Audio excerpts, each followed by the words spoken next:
Hi guys! Magandang hapon! Welcome back po dito sa Gandara SRU channel for Showbiz Update.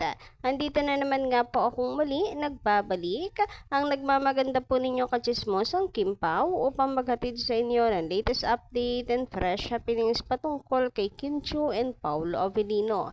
And para nga po sa hapong ito ang pag-uusapan natin ay may kinalaman dito sa update ng Kim Pao. So alam nyo naman siguro na magkahiwalay yung dalawa ngayon, hindi magkasama sa event. Ngunit ganun pa man, panay naman po ang paayuda ng Kim Pao sa atin. O di ba nakakatuwa? Talagang yung tawag doon, sumisimple ang Kim Pao. Pero syempre, ano po agad yan? Walang kawala iyan sa matang lawin at NBI Soko ng fandom. But before that, sa mga di pa po nakaka-subscribe dito sa ating channel, pakiclick lang po na subscribe button at notification bell para mag-updated po kayo at ma-notify tuwing may bago tayong chika at balita hinggil sa Kim Pao.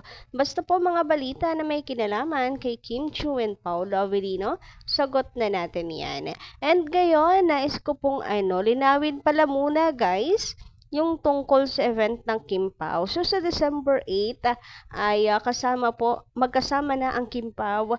Finally, muli natin makikita magkasama yung dalawa sa Capiz, Rojas City. So nagkamali kasi tayo, kaganinang umaga.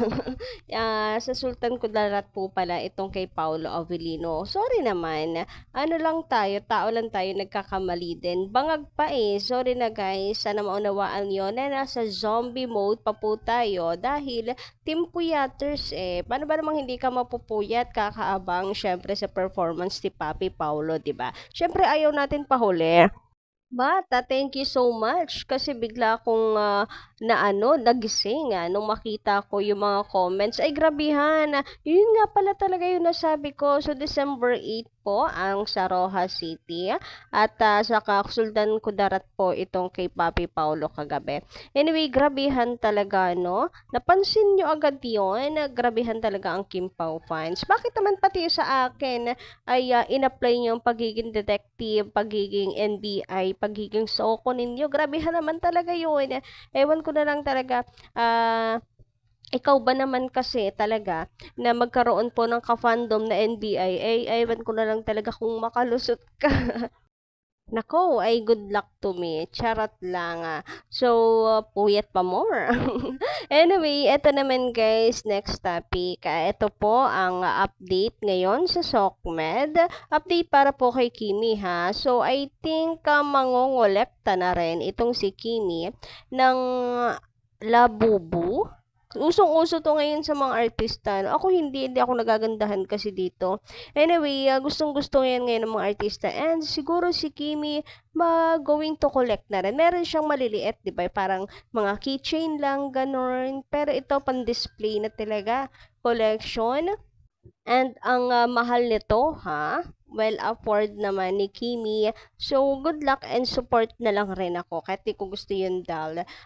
Support na lang din ako kung ito naman makakapagpasaya kay Kim Chiu. Siyempre, iba-iba naman tayo ng taste, no? Since mahal ko si Kimi, for the support lang tayo. Samantala, sabi naman dito na isa nating komentor na si Kitty Bells, magandarang hapon pala sa inyo, sinchara out. Napatawa naman ako sa mga dilulu, pero okay lang, pareho tayong mga iniisip. Oo, lalo na po ngayon na magkahiwalay ang Kim Pao. Naku, kanya-kanya talagang lawak ng imaginations. Ako nga iniisip ko na yung conversations ng Kim Pao habang nag-updatean sa isa't isa.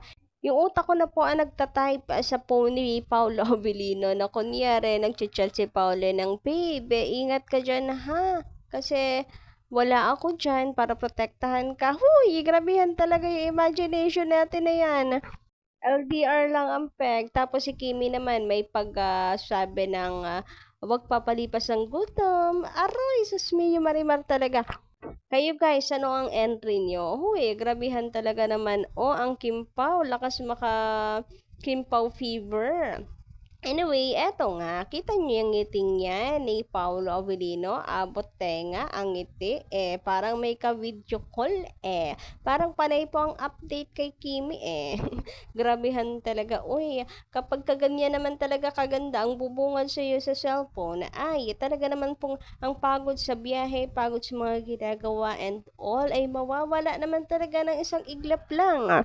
And of course, vice versa, kung ganyan naman kagwapo naman talaga ang bubungad at makakausap mo ay talaga naman po nakakatanggal ng pagod at the same time ay parang buo na yung araw mo, hindi ba? Kaya naman si Bea Paulo, kahit po pagod na pagod kagabi, kahit kitang-kita po natin yung pawis niya, tagaktak talaga, pero ang taas pa rin ng energy, inspire Ganyan talaga pag in lababo, guys, pagbigyan niyo na. So, feeling ko kaya ganyan talaga ang ngiti niya ni Paolo, kausap niya si Kimi. Siguro nagsisend si Kimi ng pictures niya, mga selfie, o di kaya nag-a-update sa SOCMED ni Kimi, ano nang balita, ganyan, ano nang ginagawa ngayon ni Kimi. Huy, papi, uuwi rin yan, huwag kang mag-alala, sa'yo pa rin yan uuwi. Samantala, meron naman tayong nabasa mula kay Miss Remedios. Grabehan naman, uy, kami ang saya-saya namin, pero bakit kayo parang humahanap na lamang po na ikaka-stress ninyo. I know you're a Kim Pao fine, ngunit subalit tatapwat ay mayroon pong tawag dito, meron pong hesitations, or should I say, nangangamba kayo na baka masaktan lang si Kimi and all, na baka hindi magkatuluyan ang Kim Pao and all, ganyan. Bakit hindi, pwede bang wag po muna natin pangunahan ang tadhana, ang nakaplano ng Panginoon? Just enjoy whatever pong pinapakita ng Kim Pao. Kasi dyan sa mga toxic na yan, baka sa halip pa na hindi yan mangyari, mangyari dahil yan yung gusto nyong mangyari. Anyway, so just focus na lang sa kasiyahan at masayang nangyayari ngayon sa Kim Pao. Kumbaga, kami nga masaya. Sabi niya dito, sabi nila may tiwala sila sa isa't isa. Bakit si Kim hindi na binitawan ang cellphone niya to check on Paulo? Hindi kaya masakal si Paulo sa ginagawa niya? Talagang nakikita na atat siya kay Paulo. Relax ka lang, Kim. Enjoy the moment, and same with Paulo. So, nandun naman yung niya, yung, pag-aalala sa Kim Pao, baka dahil sa ganyan, masakal ang isa't isa, gustong magkatuluyan ang Kim Pao. Hay, wag kayong mag-alala, dilulo lang naman namin yan, na na nag-a-updatean yung dalawa. Pero po pwede naman po, mga 95% may chance. Totoo yung dilulo namin. Ganon. And ang pag-update diyan nakakasakal ha, kung talagang para naman kayo hindi dumaan sa pagiging in love. Gano'n naman talaga pag in love ka, gusto mo laging may update ka, di ba? Ang nakakasakal is yung bawal ka maganto, bawal ka manamit ng ganyan, bawal kang kumain ng ganito, bawal kang gumala with friends, yung mga gano'n. Yun yung nakakasakal. Pero yung update, nasan ka na, kumain ka na ba, nagawa mo, uy, nakaka-inlove nga lalo, yun eh. Kayo guys, anong thought ninyo? Anong opinion nyo? Anong masasabi ninyo? Are you agree ba sa akin? Anyway, hanggang dito lang muna ating update. Gusto ko lang po i-check din ang inyong opinions para naman hindi lang ako nag-iisa dito. Huy, damayan nyo naman ako. Huy.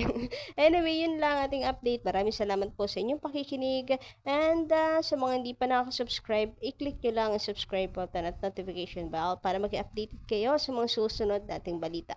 Maraming salamat. Kita-kits tayo sa susunod nating update.